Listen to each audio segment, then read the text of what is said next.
What's up, YouTube? This is Too Raw for TV. Yesterday I reported that pop star Madonna was found unconscious in her home and was rushed to the hospital where she was placed in ICU on an incubator. And it was determined that she was suffering from a very serious bacterial infection. I think later on yesterday evening she was downgraded from the ICU to a regular hospital room. She has since been discharged, but she is far from out of the woods at this point. I'll put a link to this article in the pinned comment in the comment section below from TMZ. Madonna is not out of the woods after being hospitalized for a serious bacterial infection. We're told she's still bedridden, and people around her think she's in no condition to kick off her world tour. Sources with direct knowledge tell TMZ that she's been vomiting uncontrollably since being discharged from the hospital, and the infection is still wreaking havoc on her body. According to sources, Madonna is still too sick to even get out of her bed at her New York City apartment, where she's been recovering since Wednesday night, when she was released from the hospital following a multi-day stay in the ICU. When Madonna was taken to the hospital Saturday with a serious bacterial infection, we're told she was metaphorically kicking and screaming, protesting the decision to send her there. Our source says Madonna's assistant was with her when she collapsed last Saturday, and that's when the uncontrollable vomiting began.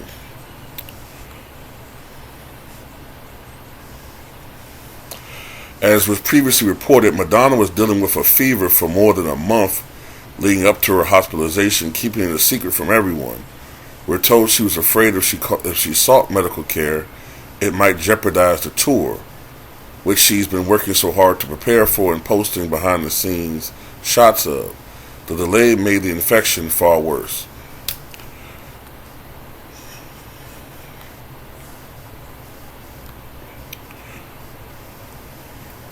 It's been already hinted by her longtime manager that her upcoming tour be delayed. Her first concert was scheduled for July 15th, but we're told no final decision has been made by her manager or agent. Well, look, if we could go back in time and delay Michael Jackson's tour in exchange for him taking better care of his health, getting off of these prescription meds that he was addicted to, we would do it in an instant, right? So, at the end of the day, while, we enjoy these, artists, whether or not you're a fan of Madonna, that's your musical taste, your decision, but if you're a fan of her or anybody, yeah, you want to enjoy their music, but you want them to be around. The fact that she was delaying getting medical intervention when she was feeling sick, you're still a human being. Plus, Madonna, you're not as young as you once were. You're not as, your body is not going to rebound or fight off things the way it did when you were 15, 20, 30 years younger. So at the end of the day, your health is the most important thing. And even though I know she's probably very disappointed that it's likely that her tour is going to be delayed, hell, bacterial infections can be very, very serious.